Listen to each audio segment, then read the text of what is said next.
This year marks the 250th anniversary of the United States Army, a legacy born in turmoil, uncertainty, and nearly insurmountable odds. 2.5 centuries ago, thousands of citizen soldiers answered freedom's call. At a moment when tyranny tried to dim the spirit of an emerging nation, our first heroes forged an institution whose strength, sacrifice, and enduring resolve have come to define our republic. The Army's story begins in the spring of 1775. 1 month after the Massachusetts militia humbled British regulars at the battles of Lexington and Concord, America's colonial leaders assembled in Philadelphia for the Second Continental Congress. The meeting had been called to address long-standing grievances with Britain's imperial government. But the recent bloodshed at Lexington and Concord fundamentally changed the purpose of the gathering.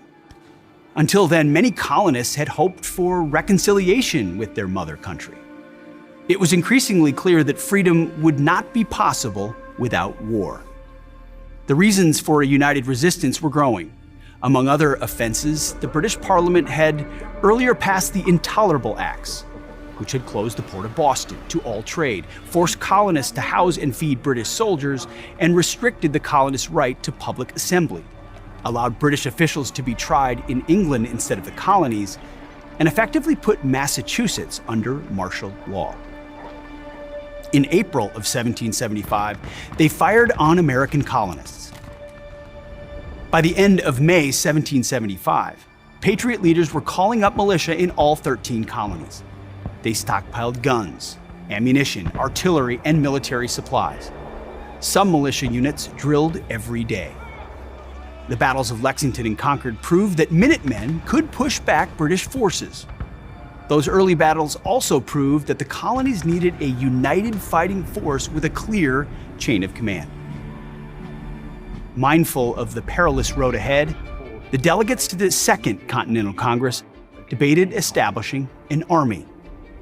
Letters from citizens in Massachusetts were read aloud before the assembly, recounting British acts of tyranny and calling neighboring colonies for assistance. As the Provincial Convention of Massachusetts wrote in a letter to the Continental Congress on June 2nd, quote, "We tremble at having an army established here without a civil power to provide for and control them." Having received reports that British troops would soon arrive in great numbers in New York, the Continental Congress directed that if the British were to commit hostilities and invade private property, the inhabitants should defend themselves and their property and repel force by force. Ultimately, the delegates decided they had only one path forward. It was time to create a national army. On June 14th, the Second Continental Congress voted to establish the Continental Army. The official record read, "Resolved that 6 companies of expert riflemen be immediately raised in Pennsylvania, 2 in Maryland, and 2 in Virginia, that each company consist of a captain, 3 lieutenants, 4 sergeants, 4 corporals, a drummer or trumpeter, and 68 privates. That each company, as soon as completed, shall march and join the army near Boston, to be there employed as light infantry, under the command of the chief officer in the army." The message to the British was clear. This was not a regional outbreak of violence. It was a unified act of defiance. The colonies intended to join together to defend their freedoms and, if necessary, to fight for independence. The very next day, the Continental Congress unanimously appointed George Washington of Virginia as Commander-in-Chief. The Congress wrote, "We, reposing special trust and confidence in your patriotism, valor, conduct, and fidelity, do, by these precepts, constitute and appoint you to be General and Commander-in-Chief of the Army of the United Colonies, for the defense of American liberty, and for repelling every hostile invasion thereof. And you are hereby vested with full power and authority to act as you shall think for the good and welfare of the service." That same day, Massachusetts leaders discovered that the British planned to occupy Boston's Charleston Peninsula. On June 16th, General Artemus Ward sent Colonels Richard Grindley and William Prescott with about 1,200 soldiers to fortify the summit of Bunker Hill, overlooking Boston Harbor. The soldiers labored through the night to build a defensive barrier. By early morning, they had erected a strong earthwork position and were joined by New Hampshire Colonel John Stark and his troops. As the sun rose on June 17th, the British noticed the Americans occupied the high ground. The British ships opened fire but could not reach the hastily constructed American positions. British Major General William Howe ordered his troops to assault the hill. The fierce battle that ensued was a tactical victory for the British, but a painful and costly one. The British sustained twice as many casualties as the Americans and pulled back to Boston, where American forces encircled them. American morale was high, and men streamed in from towns and farms volunteering to join. On July 3rd, General George Washington traveled to Cambridge, Massachusetts, to assemble his officers just off the central yard of Harvard College, where he formally took command of the army. The next day, he wrote, "It is hoped that all distinctions of colonies will be laid aside, so that one and the same spirit may animate the whole. And the only contest be, who shall render on this great and trying occasion the most essential service to the great and common cause in which we are all engaged." Washington then began building the new army. His task was not just about assembling men willing to fight. It was about shaping the character of the men who would forge this new nation. Courage alone was not enough.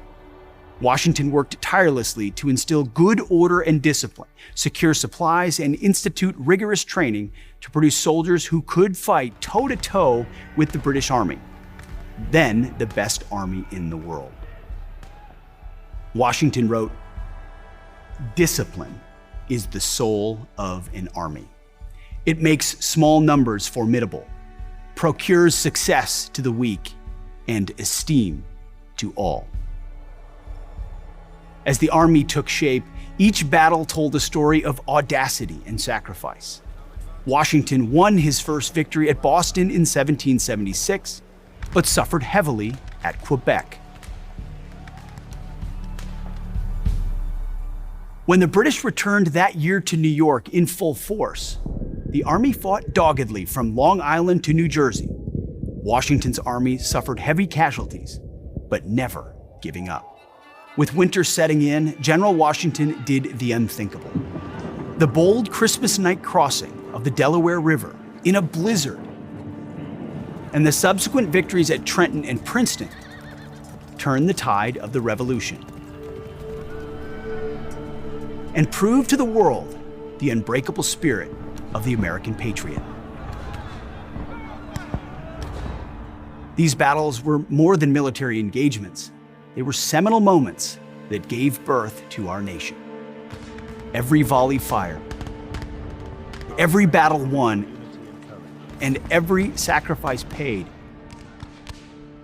moved our nation one step closer to the promise of self-determination and freedom.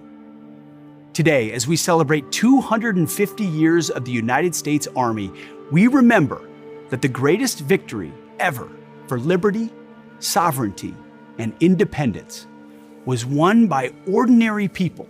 The gallant soldiers of Washington's Continental Army answered the call of liberty and rushed into battle not only for their own freedom, but for ours as well.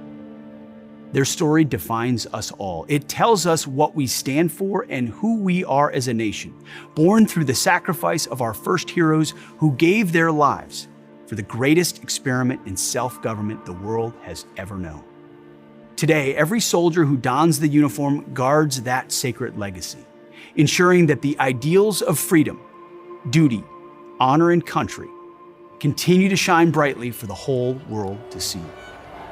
The heroes of Lexington, Concord, and Bunker Hill are not long forgotten ancestors. They are brothers in arms, standing to the left and to the right of us in our formations. To this day, the courage of the Revolutionary War soldier and Minuteman beats in the hearts of every American soldier. These individuals strive every day to build a future that embodies the extraordinary spirit of our nation's very first citizen soldiers. As defined by George Washington in 1775, when he said, "When we assumed the soldier, we did not lay aside the citizen." The formation of our Army is a testament to the power and enduring spirit of a people determined to secure their destiny of liberty.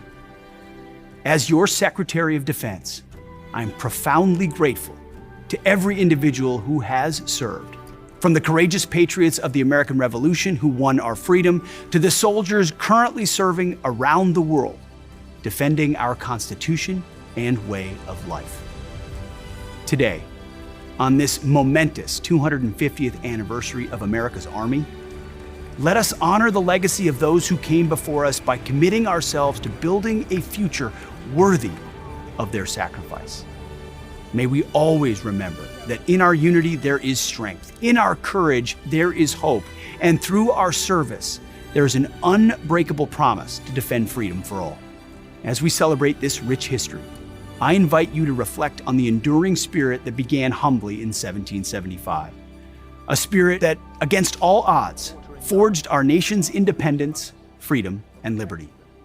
This spirit remains the backbone of our nation today.